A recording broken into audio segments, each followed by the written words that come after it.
What are some psychology experiments with interesting results? Hedonic adaptation. Put simply, a person who had just won the lottery and another person who had just been paralyzed took a survey to measure their life contentment. Obviously it was high and low, respectively. However, they both took the same survey a year later and both scored similarly. The point being that regardless what happens to you in life, good or bad, you will always adapt and spend most of your life feeling neutral. The elevator groupthink study, very amusing and sad at the same time. The experiment involved several actors entering an elevator with an oblivious participant. They then begin to perform a series of odd behaviors, such as they all stood facing the rear of the elevator.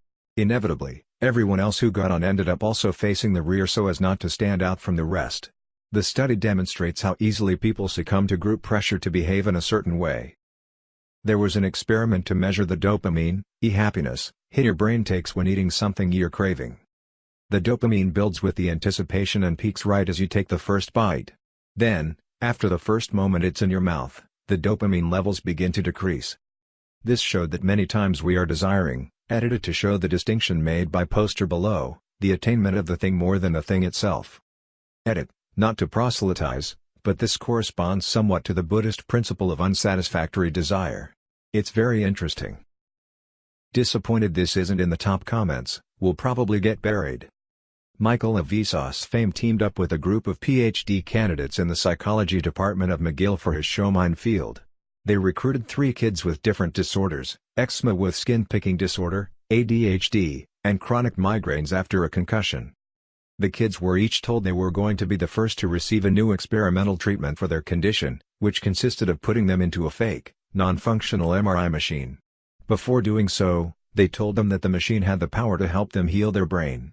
Michael even got a bunch of famous YouTubers to make fake videos discussing the new technology to make the kids believe it. While they were in the machine, the researchers, dressed as doctors, asked the kids if they were feeling the effects of the machine, and that they believed it was working. They never lied to the kids, they just told them it would give them the power to heal themselves. All 3 of the kids had markedly improved symptoms several weeks later. The girl with eczema pretty much entirely stopped picking her skin to the point that she felt comfortable wearing short-sleeve shirts for the first time. The mother of the kid with ADHD reported that he was much more calm and not as hyperactive. The kid with chronic migraines went from having something like 5 to 10 debilitating migraines per day to absolute zero, as shown by the chart his mom kept to track them. Placebos are a hell of a drug. I'm late but nobody has said it yet. The self-fulfilling prophecy studies are very important to social psychology and their findings have many real-world applications. Basically they brought together a group of kids and formed a class with a real teacher. They gave the kids a test for overall academic skill at the start of the course, but didn't really use the scores. Instead they told the teachers that a few students, picked at random, were very brilliant and scores very highly. They then observed the class for a long period of time and noticed that the teachers gave the kids they thought were brilliant much more attention. At the end of the study the kids took the test again, and they found that the kids who were randomly named brilliant at the start actually scores higher than the rest of the class.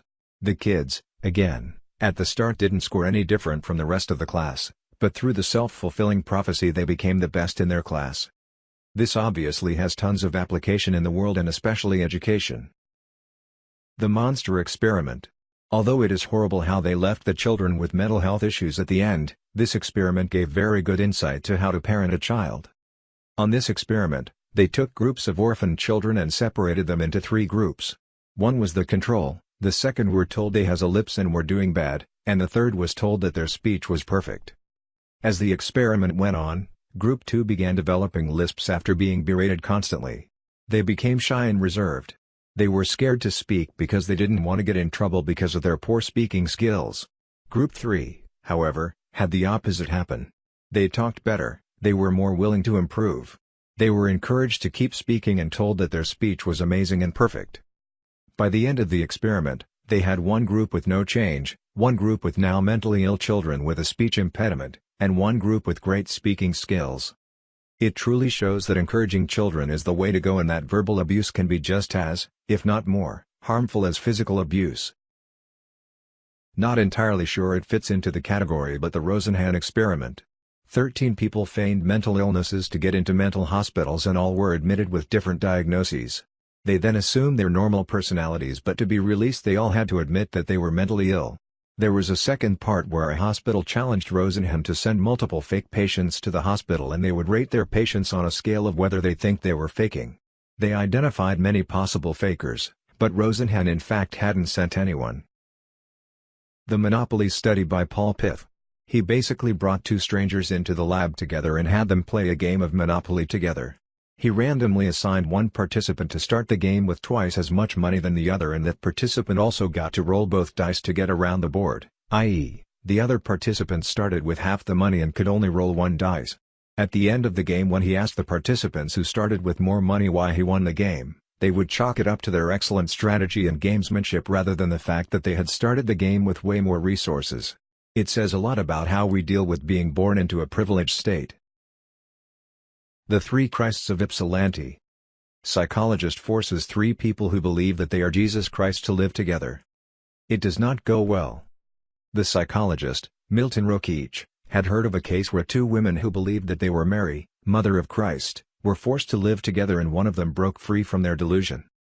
So he figured, three Christs, what would happen? They were angry at each other. Often had physical fights. They eventually started getting along by avoiding the topic. He would ask them about the others and each would say that the others were crazy. That they, of course, were the real Jesus. No cures. Some unethical stuff. Interesting though. I'm a huge fan of Milgram's small world experiment. It is more sociology than psychology, but I still think it is really cool. Milgram sends out 160 letters containing the name and address of a stockbroker in Boston to people in Omaha, Nebraska. They had to send it to someone they thought would get the letter closer, but they couldn't mail it directly to the stockbroker. Interestingly, most people that sent on the letter sent it on to the same group of people on the fifth degree. It only took 6 people, hence the 6 degrees of separation, to arrive, on average. It shows how interconnected our world is, even before the internet, which is happy to think about. If you stare into a dimly lit, i.e. candlelit, mirror for 10+ minutes you start to see hallucinations. What individuals see tends to vary, but they've used this as a test to simulate schizophrenia before because some see monsters, deformities, general weird shit. I did a variation of it for a mate at uni and completely wimped out of it. After my face started not looking like my face anymore, I had a complete dissociation. I stopped looking and just waited out the time.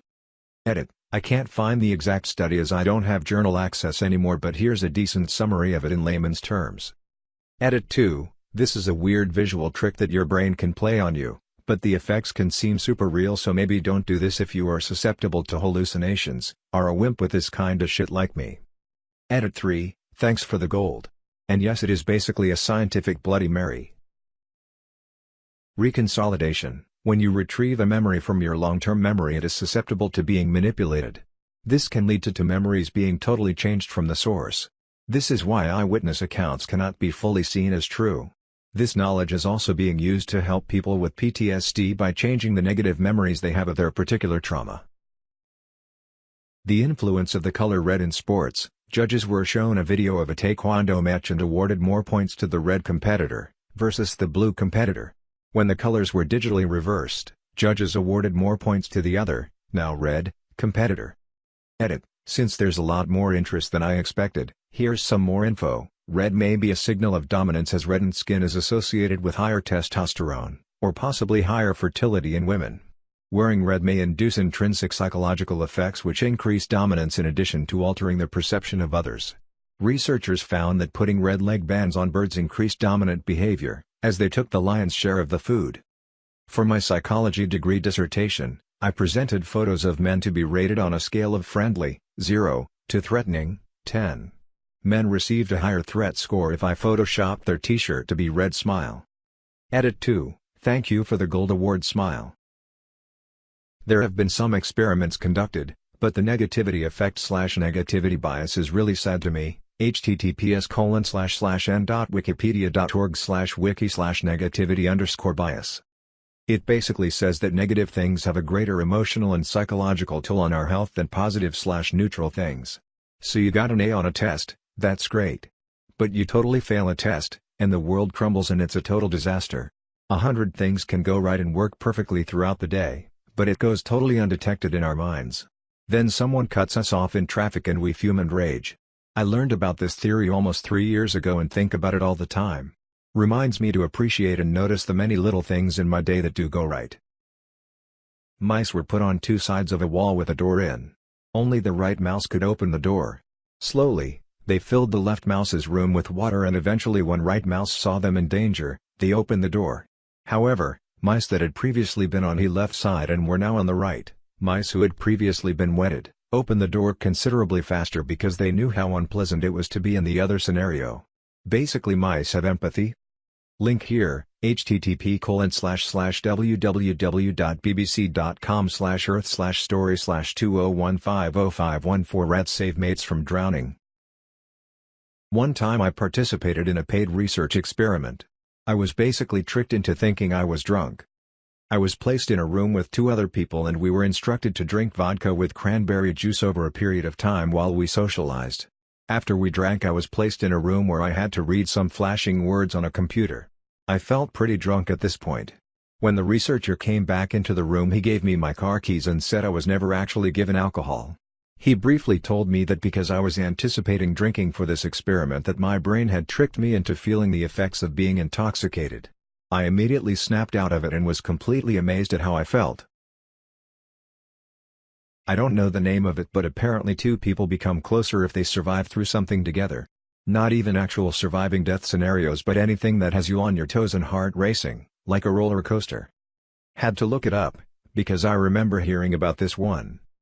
Misattribution of arousal. Not necessarily sexual arousal, but any sort of heightened or hairline emotional state. If you're with someone, your brain may link the two. We looked at a case study of a couple who weren't that great for each other. They had fairly destructive tendencies and a good bit of argumentation, non-compromise, and tearing each other down. But they were wildly, crazy, rom-com level head over heels for each other. Their early dating included roller coaster rides, the car breaking down at 10 p.m. while it was snowing and they had to walk home miserable, the store being robbed while they were there, and a death in each family. If you train a rat to press a lever for cocaine, and then put it in a box with only that lever, it will press that lever as much as you'll allow it. The rat will stop eating and drinking and just do cocaine. If you train a rat to press a lever for cocaine and then put it in an enriched environment, e.g. other rats to play with, toys, place to explore, where it could still press the lever for cocaine, it may press the lever occasionally but not as frequently as its counterpart in the dull environment. These findings were a big deal in the behaviorism world because they put a lot of previous results into context and help explain the link between poverty and drug use. Dunning-Kruger effect is one of my favorites. Basically, people with less expertise in a field will overestimate their abilities in the given field because they don't know enough to see the limits of their expertise. At the same time, experts tend to underestimate their abilities because they know too well what they don't know. The phenomenon has, among other factors, been linked to anti-vaxxers, who overestimate their expertise, not seeing what they don't know, with dire consequences. The motivation problem: a lesson in cause and effect on Israeli fighter pilots. In the 1960s, Nobel Award-winning psychologist Daniel Kahneman gave a lecture to a team of Israeli Air Force flight instructors about the value of positive reinforcement. Having proposed the idea that positive reinforcement almost always produced better results, the instructors scoffed at the idea. Their experience was completely the opposite, confirmed by years of experience. The instructors had tried being positive and it didn't work. When they used positive reinforcement, the results actually got worse. After bad performances, when they used threats and normal military reprimands, the instructors found the pilots almost always improved the next day. Thus Kahneman's suggestion was the opposite of everything these instructors had experienced. Illusions of causality. You may be asking, who could even argue with such seemingly conclusive results? Yet Kahneman could, because he was right. He showed that the actions of the instructors were not the cause of the expected results, and in fact, these actions weren't the cause of anything. What the instructors were reporting was merely a case of regression toward the mean. The fighter pilots were the very top in their fields, extremely dedicated and motivated, yet they were human like any of us, so they were prone to good and bad days. On average, they performed very well. When one would have a bad day that would be below his norm, mere probability suggests that his next day is likely to be better. Conversely, when one performed well above his norm, the regression worked in the opposite direction, as the probability would show that he would be expected to perform worse the next day. The fact that the instructors yelled in their faces or praised their efforts had little to do with their next performance. The pilots simply had good and bad days from time to time. But positive feedback created considerably less stress than negative feedback, which was a powerful asset in an already stressful environment. The beliefs of the instructors were completely fueled by a false assumption about cause and effect. We all want to assume we know the meaning of things, especially when it seems obvious. Yet often in life there is more depth than we notice. As famed English writer Aldous Huxley observed, "Man is so intelligent that he feels impelled to invent theories to account for what happens in the world. Unfortunately, he is not quite intelligent enough, in most cases, to find correct explanations."